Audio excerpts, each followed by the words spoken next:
So let me just get into this and show you what I've done here. As you can see, I've got a hole here with a little screen. I think you can see that.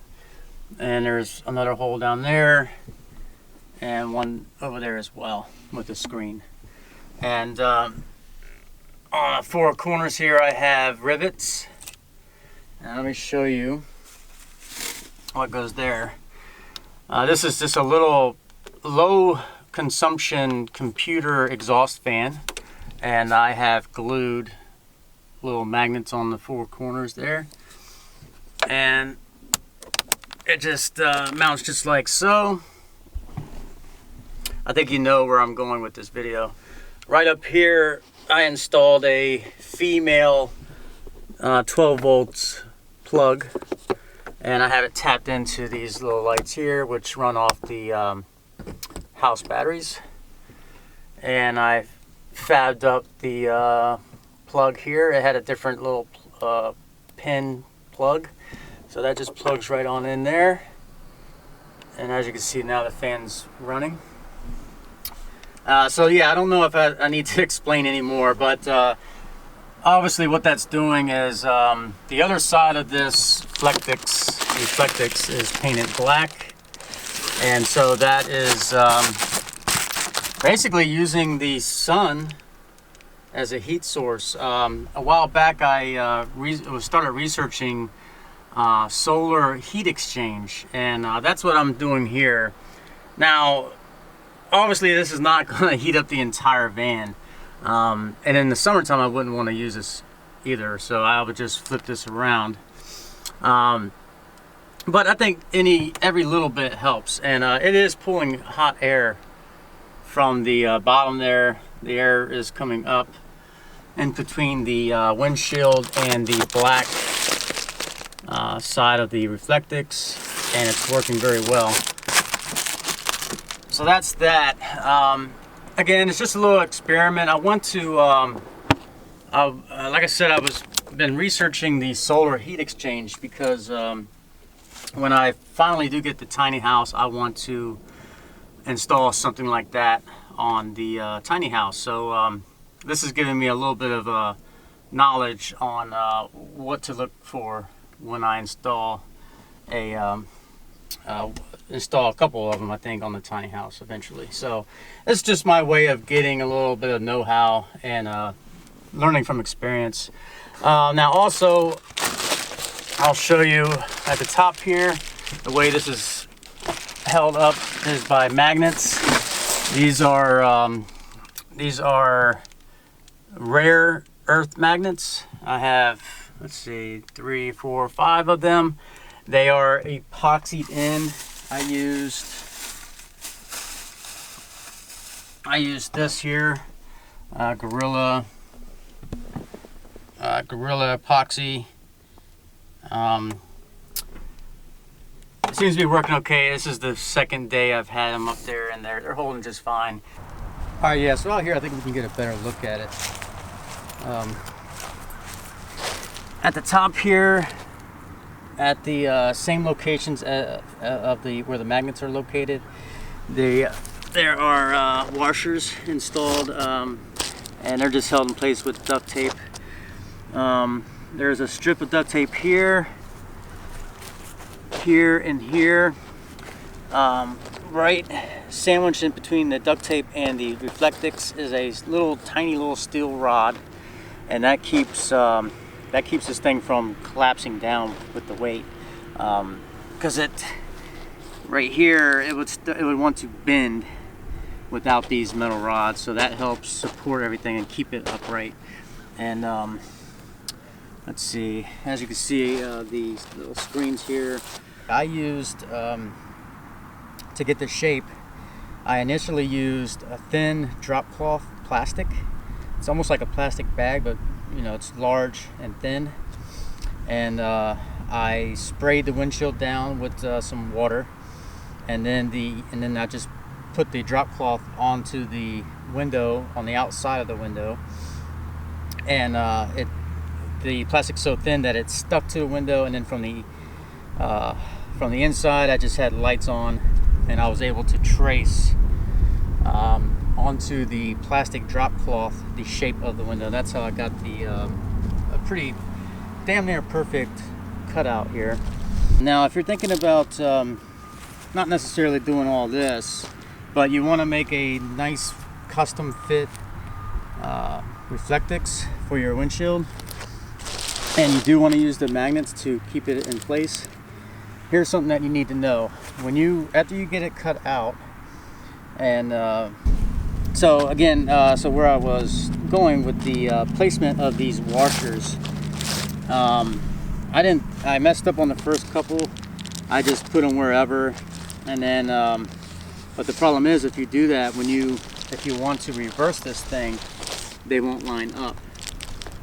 So what I did to make sure I get the exact locations for the magnets for the windshield and for the washers on here, first I fold up this thing in half, like so, and then I marked out where I went. Windy. And then I marked out where I wanted the washer placements, and then it as you can see, with it folded like that, they line up damn near exact. So basically, if you don't do that, what would happen is if you had one washer here, and then on the other side the washer was here, and I don't know if I'm saying this right, but basically, since it's folded in half, if you had one washer here and then this washer here or whatever, when you go to reverse this thing, the magnet that you placed on the windshield won't line up both ways. I think that makes sense, right? Get your middle part, and again, when you fold it, you can see that they line up. Okay.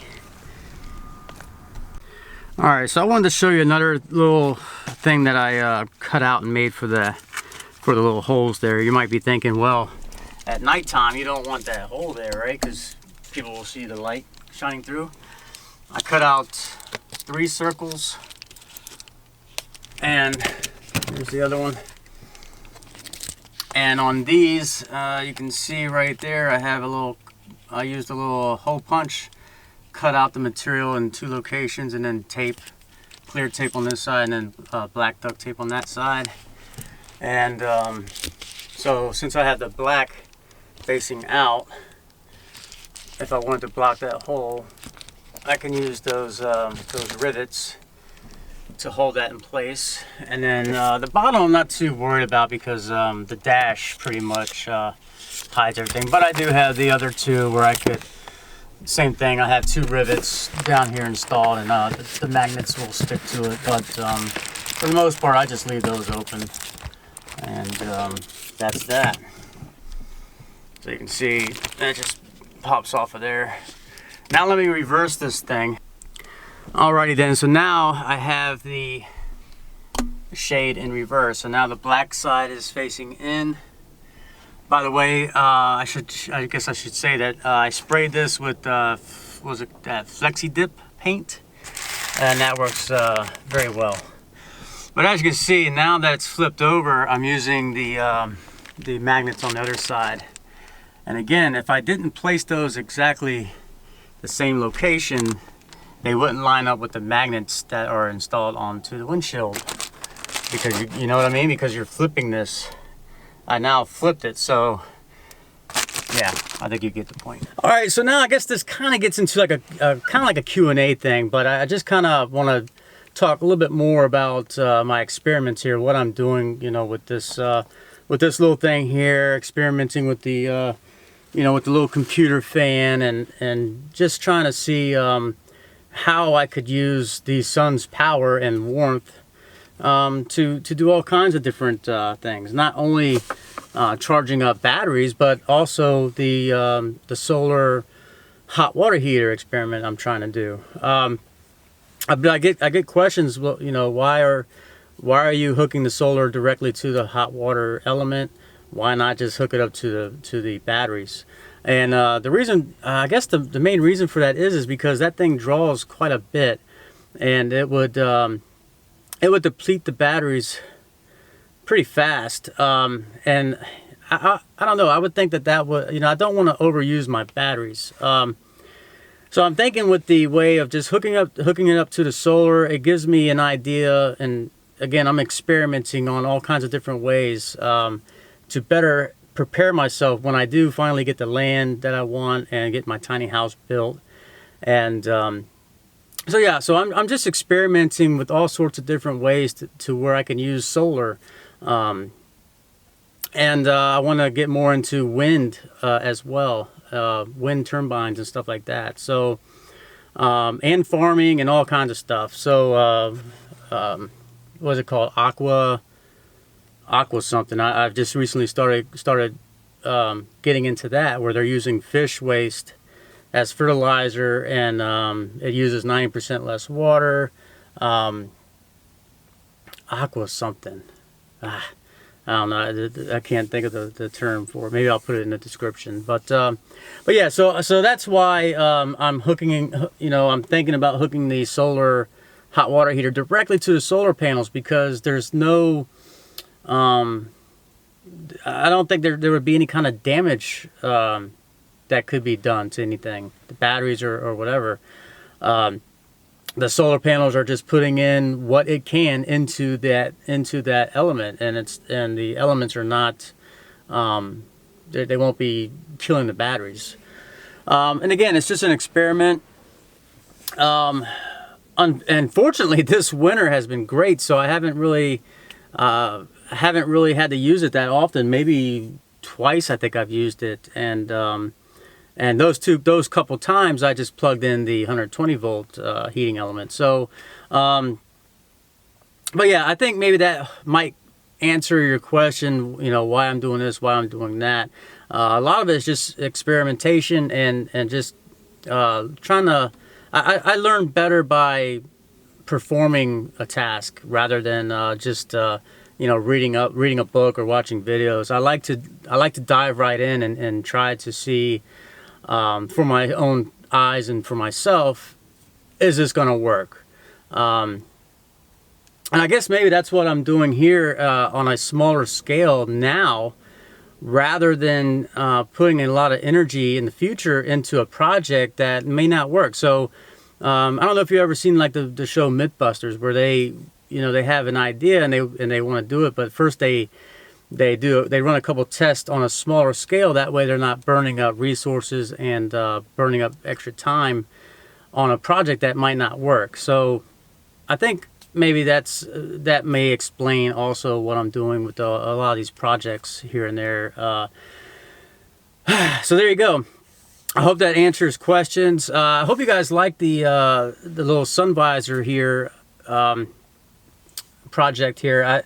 I think it I don't know if it's, with the fan and everything, I don't know if it's economical, but at least I am with this pulling some of that hot air that's kind of wasted, stuck between the windshield and the sun visor. So at least with the fan here, I can at least pull some of that hot air into the vehicle. So there you go. Again, I just wanted to try that out and test it for myself and see if it works. And again, I don't know. Today actually turned out to be a really warm day. So and I haven't had much time. I only got this thing done yesterday, so haven't had much time experimenting with what kind of heat comes out from that vent at the top. But just by holding my hand up there, I can feel heat coming out through the fan. So I mean, it's doing something, But again, I don't know. I just don't know if it's economical with the amount of insulation that's in this van and stuff like that. So the heat that I am generating, it might be lost by the time it gets to here, maybe because of the insulation. So there's a lot of factors. But I wanted to try this out for myself. And if this thing didn't work, I still have a badass window shade. So I'm not. I didn't lose anything by experimenting with this one. And there you go. think I rambled on long enough. If you guys like this kind of content, if you like this video, hit the thumbs up. And if you do like this kind of content, hit the subscribe button for me. Hit that little bell at the top there. I really do appreciate it. And that little bell alerts your cell phone. And there's all kinds of things that you have to go into your cell phone and turn on this, turn on that. So, all right. There you go, guys. Thanks for coming. See ya.